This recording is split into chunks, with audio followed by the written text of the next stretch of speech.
Will the Baroness and Major Bludd finally conquer G.I. Joe? Is the Awe Stryker agile enough to avoid being destroyed by a HISS tank? Hey, what's up everyone? Tim here from Third Wave Sabotage. Today I'm going to give you a look at another diorama that I've put together. So I've talked through my first Dreadnought diorama. I put together another video on my second Dreadnought diorama. This is the third diorama I want to talk about, and this is my desert diorama down here.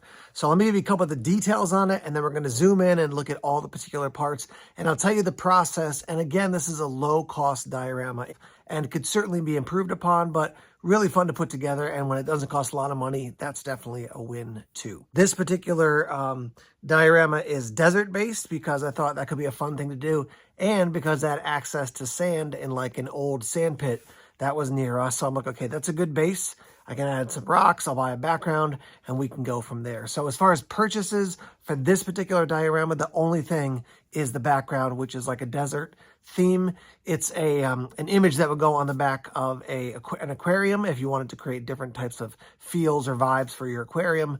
Probably cost me $9 or $10. Very, very inexpensive, and then gave a nice backdrop to this desert background. So let me hop to the other side of the camera and we'll look at the different sections after I give you an overview. I'll tell you what's happening with the different Joes that are battling in the diorama. And yeah, hopefully this will inspire you maybe to jump into doing some dioramas as well. I will start off here and do an end-to-end. So this is the Joe side. Got a couple vehicles, got a pack rat there. As we move down this way, we see Coco, we got a HISS, Desert Scorpion, and then back into this corner with the Baroness. Even though she's in the back, she looks like she's leading the charge. We're going to start off talking about the Baroness in the back there. You can see she's on the ferret. She's coming down over those rocks. We've got a bat and we've got Major Bludd in front of her. Obviously, I had the character. I set her up on the ferret. The backdrop you can see is the one that I've already mentioned. So this is an aquarium backdrop. I'm going to angle the camera down now so you can see the rocks that I have set up that she's driving over and the rocks that are sort of around the edge of the scene here. All right, so as you can see, a large rock here for the Baroness, another small rock, and then we've got one over there as well. Those are just rocks that I found around the area. I've got tons of rocks in the woods here, so I brought them in. I made sure that they went as far as color with the whole scheme here. So they've got kind of a grayish or a sandy tone, so nothing that's totally outside of the norm.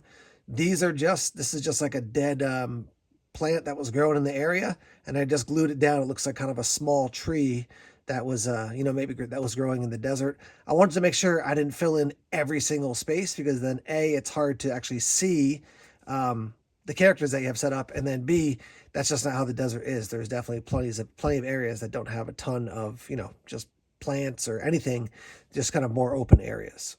You can see I've got a pile of sticks here. These are just laying there gently. I just took one basically kind of even-sized stick that was end-to-end and broke it into a bunch of pieces. Yeah, maybe they're making a fire or something like that. That's just chilling there.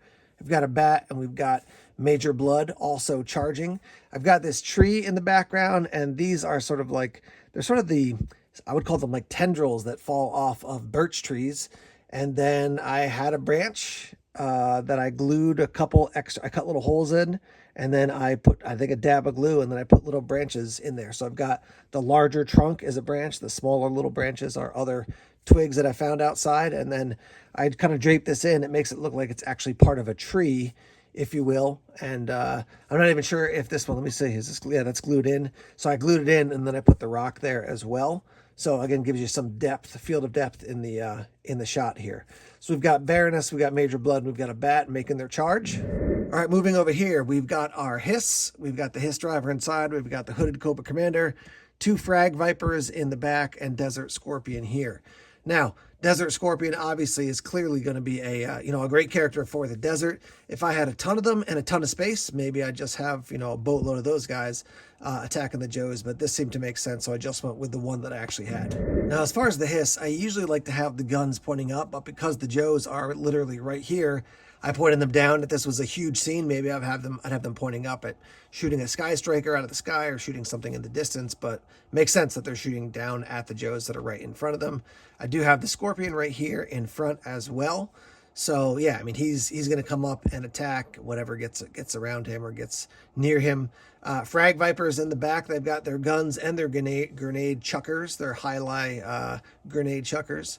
So yeah, those guys, I thought that the tone went well. So we've got some browns there, obviously brown and a desert guy here, and then a brown for Major Bludd as well. Zoom in on these dead trees here. What I did was I took some twigs. They either had some sort of like little flowers growing at the top, or I carved them down, and then I put them in a little piece of wood. I poked holes in the piece of wood, put these in, and then basically sandwiched it between two rocks. So those things will stand up.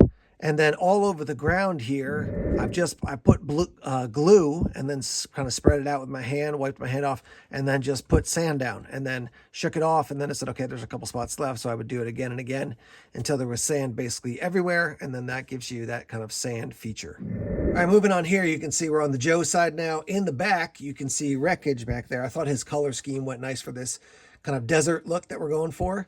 I've got Hardball and Dusty. I've got Lady J in there, and I've got Crankcase driving. I'll give you a different angle on that so you can see what that looks like. The Stryker makes sense to me because that's kind of a, an off-road and a desert type vehicle. Obviously, this whole scene is just compressed, right? If I had a huge amount of space and I could kind of, do whatever I wanted, I could make it, one Stryker here and then 10 yards back, another vehicle like that. But trying to consolidate space and still have some fun doing it. So I put Dusty on that side, obviously, because he's Dusty. He's the desert soldier. Crankcase is driving because he's the driver of the Stryker. And I just like the look of Hardball. He's got some of the brown, the green tones as well. And then I just wanted to mix it up, put Lady J in there. So that's these guys who are coming at the enemy. Now going back to this end, we've got classic Ram with breaker on it. Again, just thought that was kind of a cool look. We've got a lot of greenish tones here, but kind of a lighter green, not just a super dark green. We also have the pack rat here. I just had that, and I thought, I'm going to include that in this setup because I think it could look kind of cool. More of those plants that I found that they're sort of a flowering plant, and when they die, they just turn into this, and so it looks like they're kind of a tree. In the back, we've got the Slugger with Thunder up on the gun. We've got Rock and Roll, and we've got Psych out. Those guys I just thought went well. I'm looking at the rest of my characters, thinking about other dioramas I'm going to do. And so I'm like, yeah, I'll put those guys into different ones. And so these are the guys that seem to fit for what we had here. On this end of things, just this one rock, I could actually take these guys moving forward and squeeze another vehicle in there. But it just felt like overkill. It just felt like there was way too much going on if I put a ton more vehicles in here. So once again, for this desert diorama, total cost, very, very low. The only thing I bought was the background. Everything else I was able to just get out of the the local woods here. I had some sand kicking around. As I've done in other dioramas, I build it on top of cardboard, and that's the base. I cut it to size, slide it in, and then I could put the different features on top of it. And then I put natural wood right here on the front, and that basically keeps it from using the corrugated side of the cardboard. But no cost, essentially, other than the $10 background, and you can build a diorama that you can put on your shelf. The other good thing, as I've said about other dioramas, is you don't have to mess up your shelf. You put it on the cardboard. If someday you want to swap it out, you're not dealing with tearing apart a shelf. Literally just take the diorama background out, take the figures off, and take the cardboard out, toss it out, recycle it, and then go and create something else different. So this one was really fun to do. I think that might have been one of I think that was my second one. The first one I did was my Dreadnoks. Then I did this, and then I did Dreadnoks 2.0. So thanks for checking this out. I'd love to hear your thoughts and feedback. What do you like? What would you change? How are you doing dioramas as well? This allows me to have some fun creating it and also to put a place to display some of these original G.I. Joes, or I guess a real American hero G.I. Joes. I should say the original ones are the 12-inch figures. But anyhow, thanks for watching. Got some more videos here for you to check out. Be in touch. Leave a comment. Let's hear what you guys think. Take care.